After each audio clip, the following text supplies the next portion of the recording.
Edmund Spenser Epithalamion. Introduction. About Edmund Spenser. He was born in the year 1595. One of the premier craftsmen of the modern English verse. Prothalamion and Epithalamion is the famous marriage hymn written by Edmund Spenser.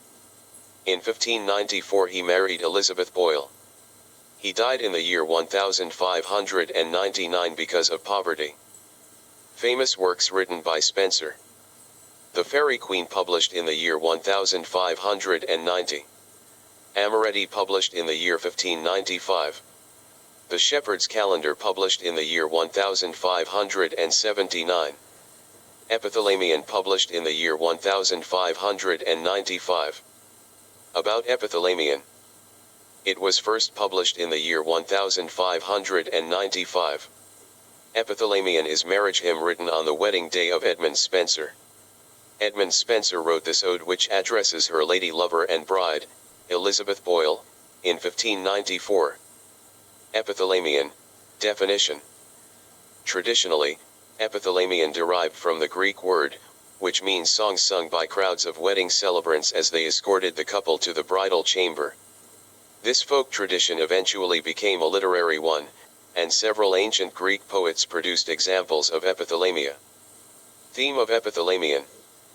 There are three major themes in the poem Epithalamion. They are: marriage, the adoration of the bride from the perspective of the groom; the adoration of the bride from the perspective of the mythology.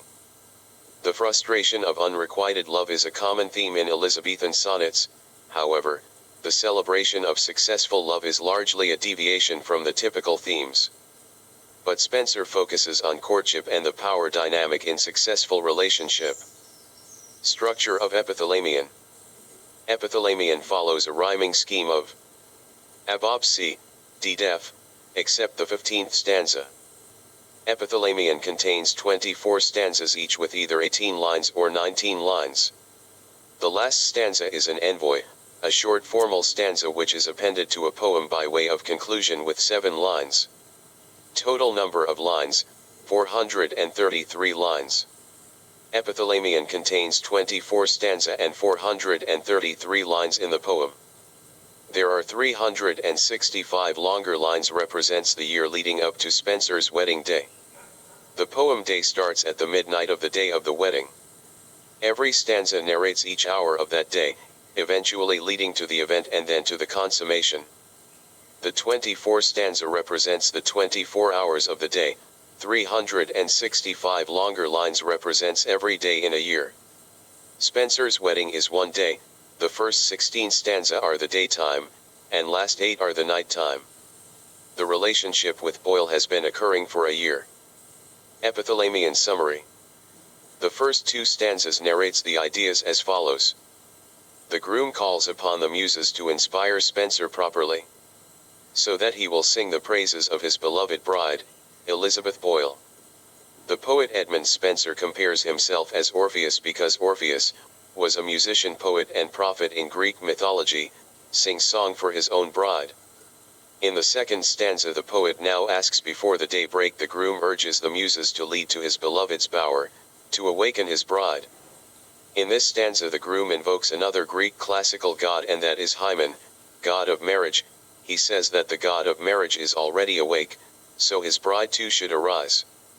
The groom urges the muses to remind his bride that this day was their wedding day. The poet in this stanza he assures that this marriage will bring solace to Elizabeth Boyle.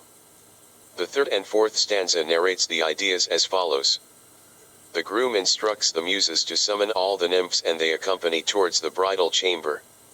On their way to bridal chamber the poet instructs the nymphs to collect all the fragrant flowers. They can decorate the path leading to from the bridal bower, where the marriage ceremony is to take place, to the door of the bridal chamber. This sight would impress the bride. In the fourth stanza the poet addresses the nymphs and the natural locales. The groom asks them to make that wedding day perfect. The groom asks the nymphs of lake to be clean, free from small fishes, so that the bride will be happy, and the groom also asks the nymphs of woods, who keep deer free from ravening wolves. In the same way they should keep the bride safe on this beautiful occasion.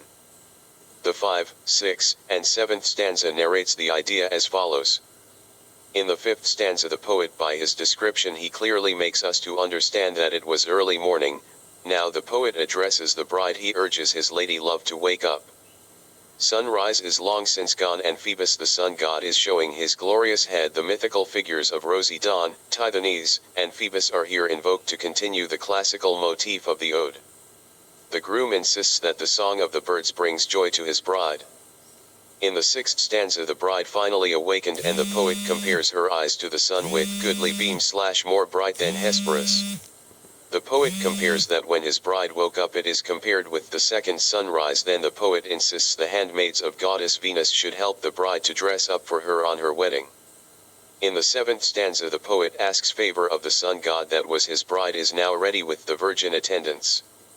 So that he is praying to the sun god Phoebus that sun's rays should not hurt his lady lover's skin. He invokes Phoebus because he is the sun god and originator of the arts. He offers to exchange his own poetry as an offering for that great favor. In the 8th, 9th, and 10th stanza narrates the ideas as follows. The mortal wedding guests and entertainment move into action.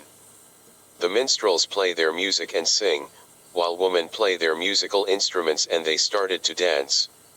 Everywhere in that place wedding song is hearing aloud. In the 9th stanza the poet narrates that the groom beholds his bride approaching and compares her to Phoebe, another name for Artemis, goddess of the moon. The poet finds his bride in white attire, so appropriate that she seems more angel than woman. She is very humble.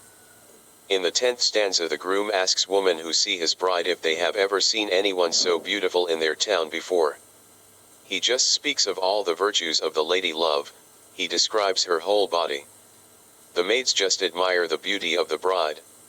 In the 11, 12, 13, 14 and 15th stanza the poet narrates the ideas as follows. The groom moves from the adoration of external beauty of the bride to her internal beauty. He praises her lively spirit, her sweet love, her chastity, her faith, her honor, and her modesty. The people in the crowd admire the bride's inner and outer beauty. In the 12th and 13th stanza the bride approaches the temple and goes near the altar with great reverence. When the groom asks for bride's hand she blushes and in that beauty the nymphs forgets to sing the song and just encircles the bride, while the groom wonders why she should blush to give him her hand in marriage. In the 16, 17, 18, 19 and 20th stanza the poet narrates the ideas as follows. In the 16th stanza the groom continues his frustrated complaint that the day is too long, but grows hopeful as at long last the evening begins its arrival. Seeing the evening start in the east, he addresses is as fair child of beauty, glorious lamp of Lue, urging it to come forward and hasten the time for the newlyweds to consummate their marriage. In the 17th stanza the groom urges the singers and dancers to leave the wedding, but take the bride to her bed as they depart. He is eager to be alone with his bride, and compares the sight of her lying in bed to that of Maia, the mountain goddess with whom Zeus conceived Hermes. In the 18th stanza the poet narrates, night has come at last, and the groom asks night to cover and protect them. He makes another comparison to mythology, this time Zeus' affair with Alcmene and his affair with Night herself. In the 19th and 20th stanza the poet narrates the idea, the groom prays that no evil spirits or bad thoughts would reach the newlyweds this night. The entire stanza is a list of possible dangers. He pleads to leave them alone. The groom bids silence to prevail and sleep to come when it is the proper time.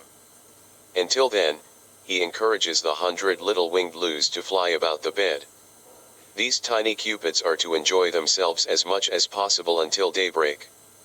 In the 21, 22, 23 and 24th stanza the poet narrates the ideas as follows.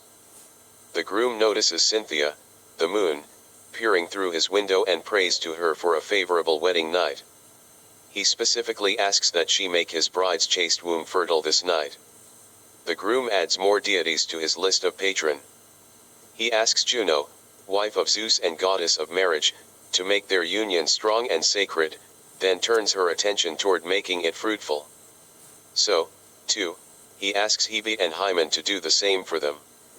The groom utters an all-encompassing prayer to all the gods in the heavens, that they might bless this marriage. He asks them to give him large posterity that he may raise up generations of followers to us. Outward decorations for his beloved, so the groom hopes his ode will be an endless monument to her.